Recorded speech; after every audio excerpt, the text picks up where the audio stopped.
Hello and welcome to Floyd Models Kit View Time. Today we've got Kitty Hawk's release of the 1/32 scale OV-10 Bronco. Now, I know this particular kit is nothing new, it's been around for quite a while, but I've wanted to do this kit for some time. And recently, as you might know, one of the Flory family sadly passed away, and we were honoured enough to auction off his stash basically as well. And proceeds of that went to charity as well from that point of view. So again, this was in there, so I cherry picked it out because I wanted to build this one as a sort of a legacy build to Alan, because sadly he never got round to do it. So to honour him, I thought I'd build it for him, and then obviously we can share in the build of this particular one. This particular aircraft has always sort of, I don't know, it just looks cooler than it probably is, purely because you've got this thing with a flying tail boom system on the back, the rocket pods on the side and the guns and all the rest of it. It looks probably a lot cooler than it actually probably is in real life.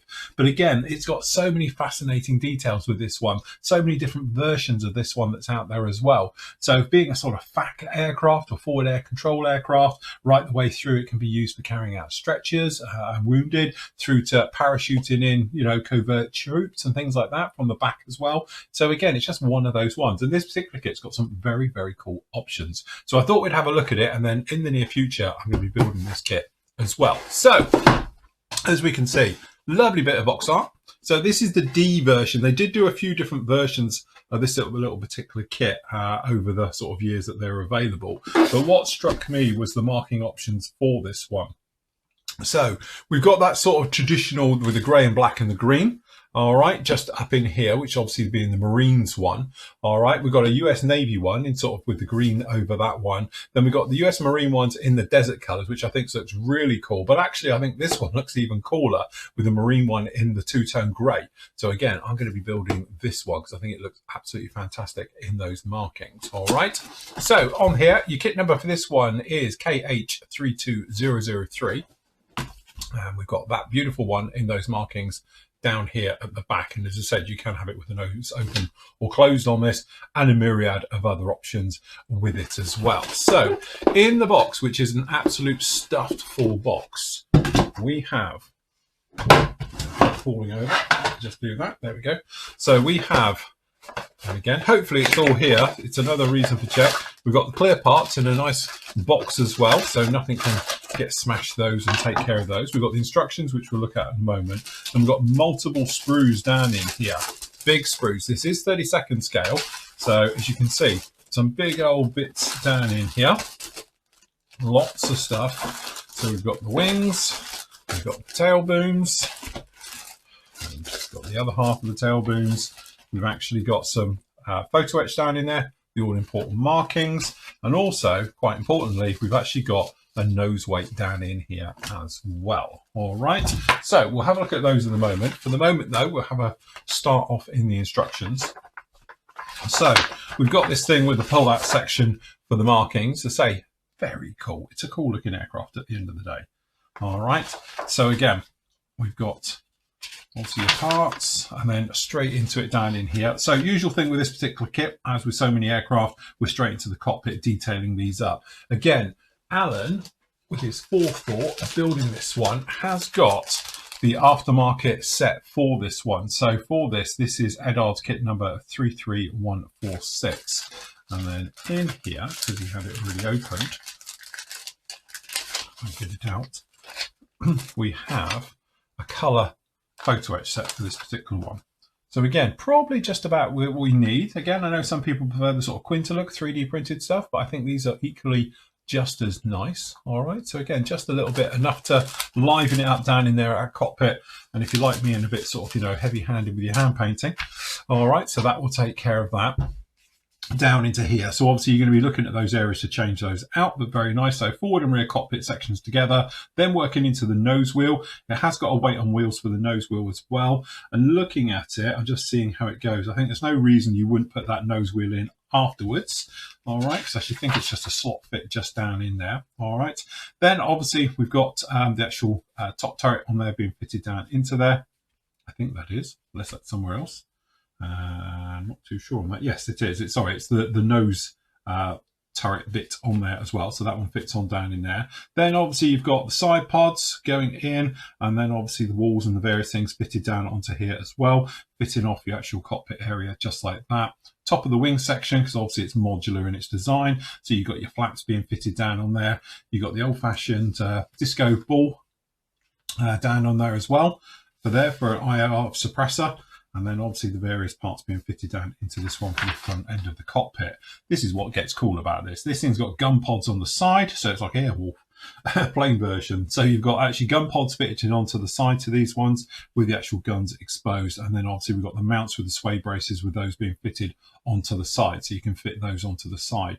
Again, you've got the tail part down on here. Obviously it's specific ones, but as I say, this is the part they can leave this bit off, and then for insertion of airborne troops, and then obviously recovered of medical litters, then obviously that can be stowed or unstowed on that one as well. Multi-part top bits on here with the glass work, so obviously heads-up displays fit into that as well, the gun sights I should say fit into there. No section you could have open or closed, depending if you want to show off that little bit of detail down in there, just like that. All right. And then moving across, more of the glass work being fitted. You might want to leave this till later on, to be honest with you. And then obviously all the steps and parts being fitted on just like that. It has got a really nice detailed engine on these ones, so you're working on the engine parts down in here and the main gear, so getting with all of those installed onto it. Then we've got these sort of, the actual wheel wells being fitted on there with the engines onto the front. Then you're working into the tail booms. There's a couple of holes to open up down in here, and again you can put that engine mount with the wheel well with the gear all in one. Again, I don't know why you wouldn't put the gear in afterwards, but just make sure you've got your tolerances and clearances to be able to do that. Again, you've got an option, you can have it open or closed to show off the engine. Another nice touch with that one. And then working on the outer wing parts all the way through. And again, looking very nice. Exactly going to rinse and repeat on the other side. All right, exactly as this is shown. Then the wings obviously being fitted down onto this with the boom. And then obviously that horizontal stabilizer being fitted down in there at the back. Then your weapons load. So again, you've got lots of things going on this, including sidewinders if you wanted to. We've got long range drop tanks. We've got the more shorter range drop tanks as well.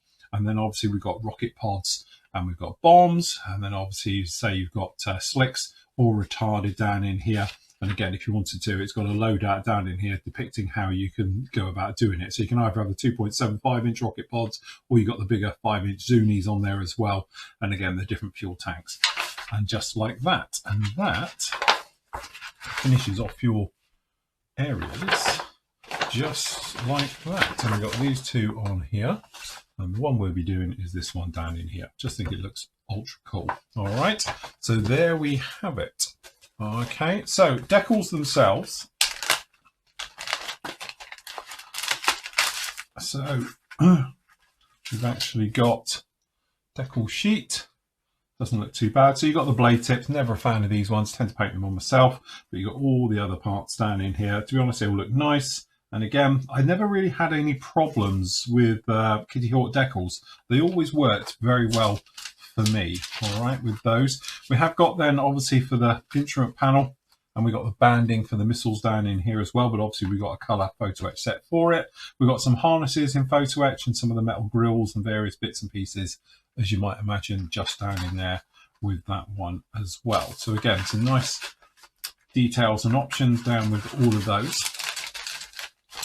We do have that nose weight. Let's get that in. There we go. We do have the nose weight, which is just down in here. Let me get into it. Somehow. So the nose weight literally is just a billet. It is just a piece. I think that's alley. Maybe a little bit mild steel. But yeah, I don't know how many grams that is, but they've sort of worked that out. But again, it can then fit in there just like that. Whilst we're here on the close-up, we'll just have a quick look at the clear parts. So the clear parts, and to be honest, it was another thing with them. The clear parts were always very, very nice. And these are as well. Never had a problem with clear parts. They all look pretty darn good to me. And again, you've got a nice edge on them, easy to mask up to, you know. So if you are doing your own masking and you're just putting down the tape and doing it, you've got a nice good firm edge on these to butt up to. So again, I wouldn't say there's anything wrong with the clear parts at all. Okay, so into the meat of it, it's going to need a blade. Okay, so up in one, we've got the main parts. And again, I know there's a lot of people out there, and I know there's going to be the haters and all the rest of it. Got a real, thing against Kitty Hawk. And again, I appreciate, I'm with you. I've built many Kitty Hawk kits, and some of them have got some blazing errors and they've got some real problems. But actually, it's a shame they went, because the detail was good all the way through. This is one of their early kits. And again, the surface detail is very nice. You do have the odd ejector pin and that, but they do them so fine on these kits. You can probably see it. This one just down in here. How fine is that? That's really, really fine on these. But the ejector pins are literally just a touch to get them out. But generally, if I catch it, you can see that surface detail is all very nice on these kits. All right. And if we just move around, so down here, you've got like the sidewinder heads and things like that. Again, we've got the blades, two different types of blades. We've got the rounded and the square tip. Again, we've got tiny, and again, this is what they were sort of guilty of, tiny little sink marks just down in here on these blades. And again, down in here, you've got the ejector pins, probably right where you don't want them, but they are very, very shallow. I'll give them their due. And again, you've got them just down in here. And this was one of the criticisms with them on some of their kits, because they were a lot more heavy. But actually on these ones, they're very, very light. So generally though, I think that's not too bad at all. Again, I think it's not a problem, shall we say. I think that's going to be okay. Okay, so that's one side, and then we've got the other. So it's almost going to be a match on this, but obviously in here we're going to get some of the cockpit parts as well. So again, as you can see, very, very nice. There's a little bit of release agents on this. So when we say that, if you look around like this area here, you can probably see a little shine. Catch it in the light. Get it to go. There we go.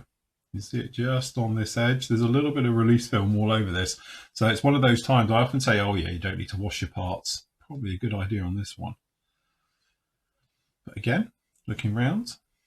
So the cockpit itself, as I said, we're going to sand all this off and go with something a little bit nicer. But again, it's perfectly adequate. It's very, very nice. It's all recessed in the riveting and the details and things like that. And generally though, down in the bottom, very nice. That's all okay. See if this has got sink marks. See, weirdly enough, these haven't got sink marks in. So they have on the other one, but not on this one. And that was part of the inconsistencies with Kitty Hawk. Some of it is excellent, and other times you're like, what have they done there? But generally, that's very, very nice. Okay, the wings. So, from a wing point of view, again, big old wings on this one. Very nice recessed rivets and details all the way through. Probably would be raised if we were being honest, but it's okay. And again, if we move in, catch it in the light, you can see. But you can probably see there, that is that ejector pin. Then you can see how close it is to the surface. In fact, it's on all of them. They are very, very close, but they haven't come through, so we're okay. But generally, nice. Very, very nice. Again, around those engine areas. I'm going to catch it in the light.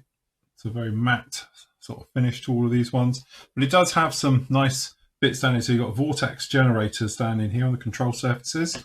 And we've got raised inspection ports down on these. That's pretty darn good. Right, okay. We'll do the weapons last.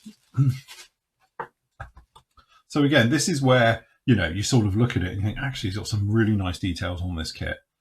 So again, one of the ones that stands out once more is vortex generators all on the back of these, which look very, very nicely done. But the top of that wing section looks good with the inspection ports again, various things. These side areas, again, it's very close, but it hasn't come through with an ejector pin on the edge of that, but a little bit of white where it's getting close. And this was sort of early Kitty Hawk, to be honest.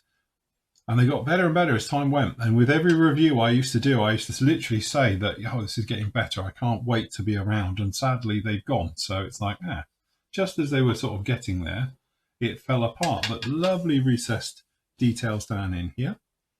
These are those gun ports on the side with the actual pylons, if you like. So that's very nice. On the inside, we've got some with the stressing, which is quite nice. So this will be the litter area in the back of it. So running forward to the front, this is the rear. And again, lots of ejector pins, but luckily none of them actually have come through.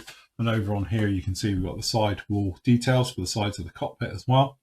So that's nice that none of these, of course, sink marks across here, because I thought it might have done, but it hasn't. So that's okay.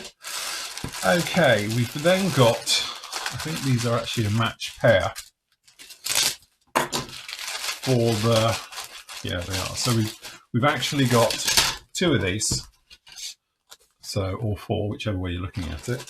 So down in here, what we've actually got is the weapons and the engines and all of these parts down in here right the way through. So again, some nice ones down here. I assume these are the old napalm canisters. That's what that looks like.